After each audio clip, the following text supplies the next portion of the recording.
जिंदाबाद जिंदाबाद जिंदाबाद जिंदाबाद long live long live long live long live long live long live জয় আইয়ুব জয় আইয়ুব জয় আইয়ুব জয় আইয়ুব জয় আইয়ুব আসলে কোনো ব্যক্তি বিশেষৰ ক্ষেত্ৰত আমি কেতিয়াও প্ৰাধান্য প্ৰদান নকৰোঁ।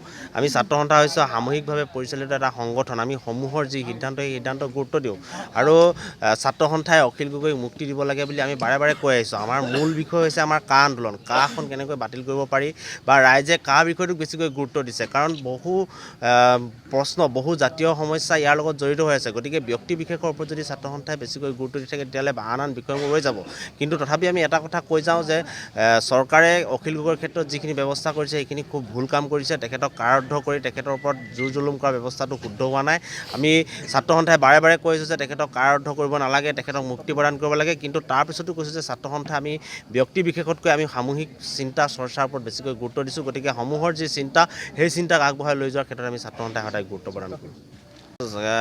অসম জাতীয় পৰিষদ এই গোটেই বিষয়টো আছিল যে যেতিয়া কান পৰিৱেশ সৃষ্টি হৈছিল তেতিয়া ৰাইজে এটা বিকল্প শক্তি বিচাৰিছিল আৰু সেই ৰাইজৰ যি চিন্তা সেই চিন্তাক গতি প্ৰদান কৰিবৰ কাৰণে জাতীয়তাবাদী যুৱ ছাত্ৰ পৰিষদ আৰু আছুৱে ৰাইজৰ চিন্তাটোক আগবঢ়াই দিবৰ কাৰণে এখন সমিতি তৈয়াৰ কৰি দিছিল। এখন বিশেষজ্ঞ সমিতি, ৰাজনৈতিকভাৱে বিশেষজ্ঞ সমিতি তৈয়াৰ কৰি জাতীয় পৰিষদ নামৰ এটা দল তেওঁলোকে গঠন কৰিছিল সেই সমিতিখনে, আৰু পৰৱৰ্তী পৰ্যায়ত সেই সমিতিখনে দলৰ কাম কাজবিলাক চলাই আছে আৰু ছাত্ৰ সন্থাৰ কাম কাজবিলাক চলাই আছে। গতিকে ছাত্ৰ সন্থাৰ অৰাজনৈতিক চৰিত্ৰ অক্ষুণ্ণ ৰাখি আমাৰ কাম কাজবিলাক চলি যাব আৰু ৰাইজৰ যি চিন্তা আছিল সেই চিন্তাক আমি কেৱল গতি প্ৰদান কৰিবৰ কাৰণে এখন সমিতি তৈয়াৰ কৰি ৰাইজৰ সেই বিকল্প যি মনৰ চিন্তা সেই চিন্তাটোক সেই দলটোৱে গতি প্ৰদান কৰিব।